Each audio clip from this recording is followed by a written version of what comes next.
Hello everybody, my name is Ragnon Mindbane, and this is going to be a video about a build that I've been enjoying in Heart of Thorns. This is a Shatter PVE build. This is for general exploration and for zerging, for doing map meta events. The reason it's a Shatter build rather than a Phantasm build is because Phantasm builds are a lot better for single targets a lot of times, which you'll find in boss fights for fractals and dungeons. But for PvE and map meta events and stuff, you want lots of tagging power rather than just raw DPS. The requirements I had when I was trying to create this build is I wanted something that has high tagging power, really high mobility, good utility, meaning that it has a variety of things that you can do for circumstances, like getting chests and stuff. Need some invisibility, and then some survivability.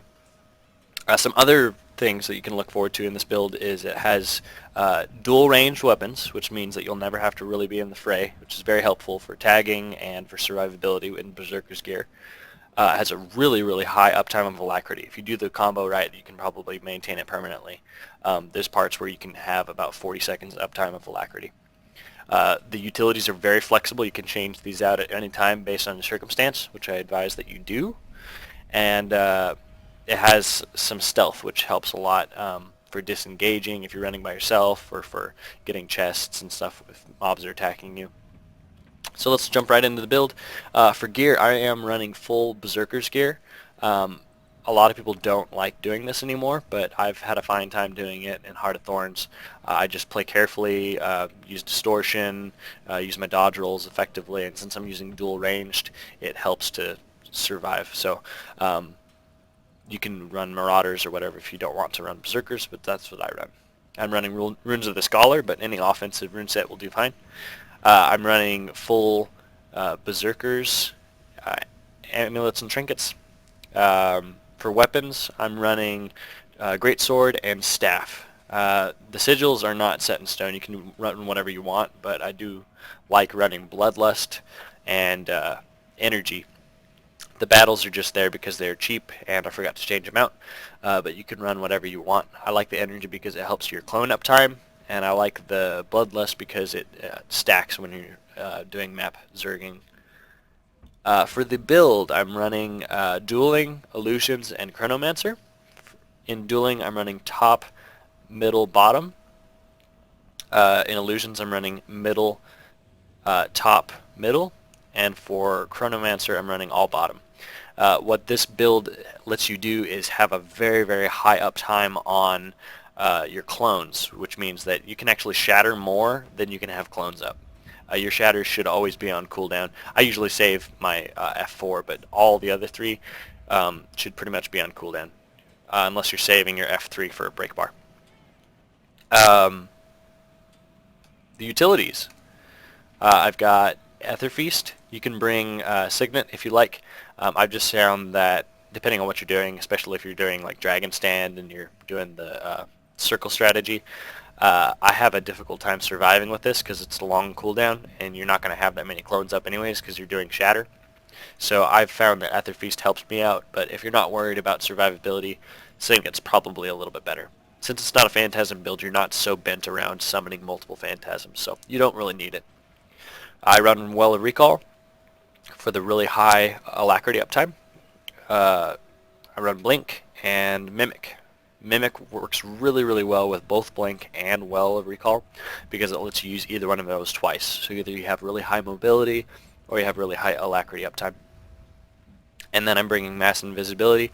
This is my go-to choice when I'm just running around the world trying to catch up to a Zerg or something. But if I'm actually in the fight and I know I'm not going to need to be stealthing, I run Time Warp usually, which helps a lot with burn phases, and it helps the Zerg be more successful if you're having difficulty with maps failing and stuff. Gravity Well is also a really good choice if you're having difficulty breaking break bars. It's a good choice for like the Matriarch Wyvern and things that are really bent around getting successful Defiance break bars. So I switch those out constantly. Other utilities that I continually switch these out for is Portal. I bring that when I'm porting other people. Sometimes in Heart of Thorns you want to like jump down and get something and then go back to where you were. Portal's a really good choice. Reflects, there's lots of opportunities for reflects, so I bring feedback every now and then. A lot of times I'll change out Blink for Well of Calamity so that I have more tagging potential if I know that I'm not going to need to be blanking around. But I try to keep Blink on my bar just about always because I really like it helps you get out of red circles, it helps you catch up with the Zerg, it just has a ton of great uses, so I like bringing it. Alright, the combos. Really you just want to use your Phantasm, your Clone Summoning, dodge, use a Shatter, and then switch. And because of your traits, Chrono Phantasma, you're always going to be getting 2 uses out of each of your Phantasms. So you won't need to be doing nearly as much summoning as you normally would. So a normal DPS combo I might do is that, and then I'll switch, and it's already ready, and you can dodge again, there's F3, get up a Chaos Storm. You can see you have a very high uptime on your shatters, and each time that you do, you are getting close to 4 seconds of alacrity. You get 3/4 second for each, but your alacrity lasts longer because of your traits. So you can think of it at around 4 seconds for each shatter. The alacrity stacking combo, if you're doing without clones, you're just doing it out of combat or something, you can do Mimic, Well of Recall again, and then as Well of Recall on your second cast is almost done, you cast Continuum Split. That way you can do it a 3rd time. But if you're in combat, what you can do is you can summon 3 clones, then use Continuum Split, Mimic, Well of Recall again, Continuum Split ends, and you can use Mimic and Well of Recall 2 more times. So you have you can stack that up to I think it's like 35 seconds, 40 seconds, and then you have a really high uptime of alacrity from your shatters. So you should not have to worry about skill recharge very much in this build. The other thing that this build really brings, because of Mimic, is high mobility. A combo that you're going to want to learn early is your about face blink, and you'll see that my latency is actually pretty bad right now. I have about a second delay. I think somebody else is on the internet, so I can't really do it right now. But you'll want to about face, phase retreat, and about face again. That helps you to really quickly. It's a small little blink, but it adds up. When you can do it once every 8 seconds, that covers a lot of ground. And then the other part of your mobility comes from Mimic and a double blink. So you can actually do the double phase retreat. There, that was successful. Mimic, blink, and blink, and you can about phase retreat. That's something right there. If you're having bad latency, I wouldn't do the about phase retreat, because what's going to happen is you'll notice that even though I about faced, it turned me around, so I run back towards my original spot. We'll see if it does it again. See? It turned me back around to run to my original spot. So I would not recommend doing that if you're having bad internet connection. Mine's kind of iffy right now, but it is a good trick to learn. Now, if you're opening chests and stuff, this build also has a great stealth combo. What you do is you use Mass Invisibility, and you use Continuum Split right as it's about to finish. That way you can get off 2 Mass Invisibilities. If you want to run the full stealth combo, say you're doing like a Noxious Pod Train or something after a Dragon Stand, you need a lot more stealth. You can actually trade out a couple different things. I would change out Dueling for Chaos, going top, bottom, middle, so that you get Prismatic Understanding. And then in Illusions, all you need to do is change out to get this bottom trait, the Pledge. For weapons, I would change this out for Sword. Trade out your Great Sword for Sword, Torch. That way you get the Prestige, which is an awesome skill. And then change out your Well for Decoy. Now, I don't know if my lag's going to let me do it, but the combo, well, first of all, you have lots of different stealth options, so you can use them one at a time if you'd like to. Or you can use it all together for like 30 seconds of stealth uptime if you need a really long stealth. The combo for that is Mass Invisibility. Right when it's about to finish, you cast Continuum Split and you cast Prestige and Decoy.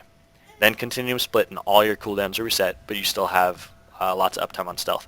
And then you use Mass Invisibility, Prestige, and then you use Decoy twice because of Mimic. I'm going to see if my internet speed is going to let me do it, but it looks like this. Okay, and then you use that again, and you use 2 decoys, and now you'll see I have 30 seconds uptime on stealth, and every second that I'm stealth, I'm regenerating my torch 4, so I can actually run around and use it again. And you can probably maintain close to a minute of stealth with this. Now the thing you want to watch out for is your torch is going to, after 4.5 seconds, you're going to explode to do damage, and it's about the radius of a well, about that far. You see the explosion? So you don't want to stay this far away from everybody as you're running around. But you can maintain a lot of stealth.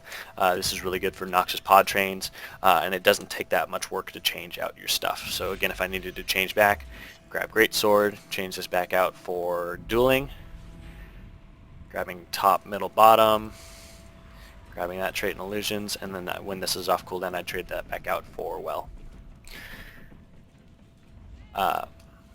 So I hope you enjoyed. This is a build that I've really enjoyed for the Heart of Thorns maps. It's really good for tagging. Again, it's not built around getting the highest damage possible for Mesmer.